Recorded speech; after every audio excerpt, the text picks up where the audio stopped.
Flagship লেভেলের smartphone নির্মাতা company OnePlus তাদের ওয়ানপ্লাস 7 এবং ওয়ানপ্লাস 7 প্রো এই স্মার্টফোন দুটো নিয়ে আসতে চলেছে এই 2019 সালের এই আগামী মাসের মধ্যেই। তবে আজকের এই ভিডিওতে ওয়ানপ্লাস 7 এবং ওয়ানপ্লাস 7 প্রো সম্পর্কে যা লিক বের হয়েছে এবং কনফার্ম কিছু ডিটেলস আমার হাতে পেয়েছি, আমি ইন্টারনেট থেকে কালেক্ট করেছি, তাই আপনাদেরকে জানানোর চেষ্টা করব। হ্যালো গাইজ, আমি মাসুম, আপনারা দেখছেন গরিবের অ্যান্ড্রয়েড ইউটিউব চ্যানেল। আজকে কথা বলবো ওয়ানপ্লাসের এই upcoming flagship killing smartphone OnePlus 7 এবং ওয়ানপ্লাস 7 প্রো এর সম্পর্কে জানানোর চেষ্টা করব কেমন হতে চলেছে এই দুটি স্মার্টফোন। তাই জানতে পুরো ভিডিওটি ধৈর্য ধরে দেখে ফেলুন এবং ভালো লাগলে একটি লাইক দিয়ে শেয়ার করতে ভুলবেন না আপনার ফেসবুক অ্যাকাউন্টে। এছাড়াও নিয়মিত নতুন নতুন সকল স্মার্টফোন সম্পর্কিত ভিডিও পেতে এখনই আমার চ্যানেলটিকে সাবস্ক্রাইব করুন এবং পাশে থাকা বেল বাটনটিতে প্রেস করুন সবার আগে আমার চ্যানেলের ভিডিওগুলো দেখার জন্য। So let's get started.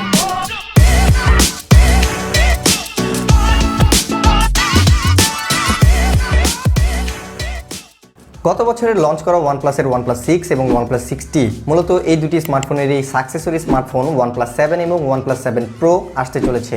এছাড়াও একটি ভেরিয়েন্ট আসবে ওয়ানপ্লাস 7 5G ভার্সন। এটা নিয়ে আমি পরে কথা বলবো, কারণ ওয়ানপ্লাস 7 5G ভার্সনটির এখনও পর্যন্ত ওইরকম কোনো লিক বের হয়নি। ওটা লিক বের হলে আমি অবশ্যই অন্য একটি ভিডিওর মাধ্যমে জানিয়ে দেবো। ওয়ানপ্লাস 7 এবং ওয়ানপ্লাস 7 প্রো এর ডিজাইনের দিক থেকে কথা বলতে গেলে প্রিভিয়াস জেনারেশনের ওই ওয়ানপ্লাস 6 এবং 6T এর মতোই এখানে তারা গ্লাস ব্যবহার করবে পুরো বডিতে। এবং তবে এই ওয়ানপ্লাস 7 এবং ওয়ানপ্লাস 7 প্রো এর ডিসপ্লে সেকশনে কিছু বড় ধরনের চেঞ্জেস রয়েছে। তবে ওয়ানপ্লাস 7 এবং ওয়ানপ্লাস 7 প্রো এই দুটি স্মার্টফোন কিন্তু হার্ডওয়্যার এবং ফিচারের দিক থেকে খুবই ডিফারেন্ট হতে চলেছে এবং আলাদা হতে চলেছে। যেমন ওয়ানপ্লাস 7-এ থাকবে ফ্রন্ট প্যানেলে 6.4 ইঞ্চি একটি super AMOLED display with full HD plus resolution. তবে এখানে ওয়ানপ্লাস 7 প্রোতে কিন্তু আলাদা। ওয়ানপ্লাস 7 প্রোতে থাকবে 6.7 ইঞ্চি একটি কোয়াড এইচডি প্লাস রেজুলেশনের সুপার অ্যামোলেড ডিসপ্লে। দুটি স্মার্টফোনেরই ইন ডিসপ্লে ফিঙ্গারপ্রিন্ট সেন্সর থাকবে। তবে ফ্রন্ট প্যানেলে ডিসপ্লে সেকশনে কিন্তু ওয়ানপ্লাস 7-এ থাকবে ওয়াটার ড্রপ নচ, যেমনটি ওয়ানপ্লাস 6T-তে দেখেছেন। কিন্তু আবার ওয়ানপ্লাস 7 প্রোতে কিন্তু ওয়াটার ড্রপ নচ থাকবে না। এখানে তারা কিছু ভিন্নতা নিয়ে এসেছে। ওয়ানপ্লাস 7 প্রো যেহেতু এটি একটি প্রো ফোন, তো এখানে তারা পপ আপ সেলফি ক্যামেরার টেকনোলজিটি ব্যবহার করেছে, যা অলরেডি বিভিন্ন চাইনিজ কোম্পানির স্মার্টফোনগুলোতে দেখা গিয়েছে। তো এখানে ওয়ানপ্লাস 7 প্রোতেও থাকবে pop up technology selfie camera.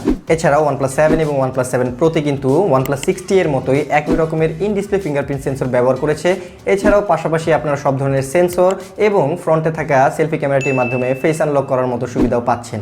তবে ওয়ানপ্লাস 6T এর মতো এখানেও পাবেন না কোনো হেডফোন জ্যাক এই দুটি স্মার্টফোনে। এছাড়াও এই দুটি স্মার্টফোনে আপনারা কোনো আইপি রেটিং পাবেন না। আমার মনে হচ্ছে না এখানে কোনো ওয়্যারলেস চার্জিংও আপনারা পাবেন। তবে এখানে ইউএসবি টাইপ সি পোর্টের মাধ্যমে ওয়ানপ্লাসের যেই ফাস্ট চার্জিং টেকনোলজিটি রয়েছে এটা অবশ্যই আপনারা পাবেন এবং আউট অফ দ্য বক্স আপনারা একটি ফাস্ট চার্জারও পেয়ে যাবেন। এছাড়াও এই দুটি স্মার্টফোনের মধ্যেই কিন্তু আপনারা স্টেরিও স্পিকার পেয়ে যাবেন, যা খুবই ভালো একটা দিক। ওয়ানপ্লাস 7 এবং ওয়ানপ্লাস 7 প্রোতে আপনারা স্ন্যাপড্রাগনের 855 প্রসেসরটি পেয়ে যাবেন, যা বর্তমান বাজারে সবচাইতে লেটেস্ট প্রসেসর। তবে এখানে প্রসেসরের পাশাপাশি আপনারা ওয়ানপ্লাস 7-এ পেয়ে যাবেন 6GB র্যাম, 128GB স্টোরেজ এবং 8GB র্যাম, 256GB স্টোরেজের দুটি আলাদা ভেরিয়েন্ট। তবে এখানে ওয়ানপ্লাস 7 প্রোতে কিন্তু আলাদা। দুটি স্মার্টফোনের মধ্যেই এই ওয়ানপ্লাস 7 প্রোতে আপনারা পেয়ে যাবেন 8GB র্যাম, 256GB স্টোরেজ এবং হয়তোবা 10GB র্যাম বা 12GB র্যামের পাশাপাশি 512GB পর্যন্ত স্টোরেজের আলাদা একটি ভেরিয়েন্ট পেয়ে যাবেন। অপরদিকে দুটি স্মার্টফোনই আপনারা দুটি 4G সিম কার্ড ব্যবহার করার সুবিধা পাচ্ছেন। তবে ওয়ানপ্লাসের যে প্রিভিয়াস ফোনগুলো রয়েছে তারা ওইখানেই হেডফোনের পাশাপাশি কিন্তু এক্সট্রা এসডি কার্ড ব্যবহার করার সুবিধাটি উঠিয়ে দিয়েছে। তো এখানে ওয়ানপ্লাস 7 এবং ওয়ানপ্লাস 7 প্রোতেও এক্সট্রা কোনো এসডি কার্ড ব্যবহার করার সুবিধা পাচ্ছেন না। ওয়ানপ্লাস 7 এবং ওয়ানপ্লাস 7 প্রোতে দুটি স্মার্টফোনের মধ্যেই অক্সিজেন ওএস পেয়ে যাবেন এবং সাথে থাকবে অ্যান্ড্রয়েড 9 পাই। এছাড়াও দুটি স্মার্টফোনের মধ্যে খুব শীঘ্রই অ্যান্ড্রয়েড 10 বা কিউ এর বিটা ভার্সনও চলে আসবে তারা বলছে। এছাড়াও দুটি স্মার্টফোনের এই ব্যাটারি সেকশনে আলাদা আলাদা হতে চলেছে। ওয়ানপ্লাস 7-এ থাকবে 3700 mAh এর ব্যাটারি এবং ওয়ানপ্লাস 7 প্রোতে 4000 বা তার উপরের mAh এর ব্যাটারি থাকবে। এবার কথা বলবো এই দুটি স্মার্টফোনে থাকা ক্যামেরাগুলো নিয়ে। ফ্রন্টে ব্যবহার করা হয়েছে ওয়ানপ্লাস 7-এ 20 অথবা 25 মেগাপিক্সেলের ক্যামেরা পেয়ে যাবেন। অপরদিকে ওয়ানপ্লাস 7 প্রোতে আপনারা কিন্তু পপ আপ সেলফি ক্যামেরাটি যে পাবেন পিক্সেল বাইন্ডিং টেকনোলজির মাধ্যমে এখানে তারা 32 মেগাপিক্সেলের সেলফি শুটার ক্যামেরা ব্যবহার করেছে। অপরদিকে ওয়ানপ্লাস 7-এর পেছনে থাকবে দুটি ক্যামেরা এবং ওয়ানপ্লাস 7 প্রোতে কিন্তু থাকবে পেছনে 3টি ক্যামেরা। হ্যাঁ, ওয়ানপ্লাস 7-এ তারা পেছনে 48 মেগাপিক্সেলের পাশাপাশি 20 মেগাপিক্সেলের হয়তো একটি টেলিফটো লেন্স ব্যবহার করেছে। তো অপরদিকে যে ওয়ানপ্লাস 7 প্রো রয়েছে এখানে 3টি ক্যামেরার মধ্যে প্রথম ক্যামেরাটি হবে 48 মেগাপিক্সেলের এবং দ্বিতীয় ক্যামেরাটি হবে 16 মেগাপিক্সেলের টেলিফটো লেন্স এবং তৃতীয় ক্যামেরাটি হবে 8 মেগাপিক্সেলের আলট্রা ওয়াইড অ্যাঙ্গেল লেন্স।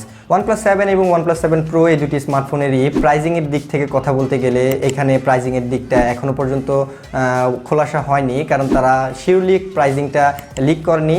তো আমি ধারণা করছি বা তারা এটা লিক করেছে যে গত বছরের OnePlus 6T যেই প্রাইসে লঞ্চ হয়েছিল, এখানে OnePlus 7 এই স্মার্টফোনটি OnePlus 6T এর চাইতেও কিছুটা কমে লঞ্চ হবে। তবে OnePlus 7 Pro যেটা রয়েছে এই স্মার্টফোনটি OnePlus 6T এর চাইতে কিছুটা হয়তো বা বেশি থাকবে। তো আশা করা যাচ্ছে বাংলাদেশের বাজারে 40 থেকে 50,000 টাকার মধ্যেই পাওয়া যাবে এই দুটি স্মার্টফোন, এবং অপরদিকে ইন্ডিয়ান বাজারে 30 থেকে 40,000 ইন্ডিয়ান রুপির মধ্যেই পাওয়া যাবে এই দুটি স্মার্টফোন। তো এই মে মাসেরই 14 তারিখে ইভেন্ট হতে চলেছে OnePlus এবং OnePlus 7 Pro এর। তো দেখা যাক OnePlus এবং OnePlus 7 Pro এর এই ইভেন্টে তারা কি কি স্পেসিফিকেশন এবং ফিচার্সগুলো তুলে ধরে। তো এই ইভেন্টের মাধ্যমেই সব কিছু খোলাসা হয়ে যাবে OnePlus 7 এবং OnePlus 7 Pro এর সম্পর্কে। ভিউয়ার্স, এই ছিল OnePlus 7 এবং OnePlus 7 Pro সম্পর্কিত আমার জানা কিছু তথ্য যা আমি ইন্টারনেট থেকে কালেক্ট করেছি। তো এইখানে সব কিছু কিন্তু 100% ক্লিয়ার নয়, 14 তারিখে লঞ্চ হওয়ার পর 100% ক্লিয়ার হবে।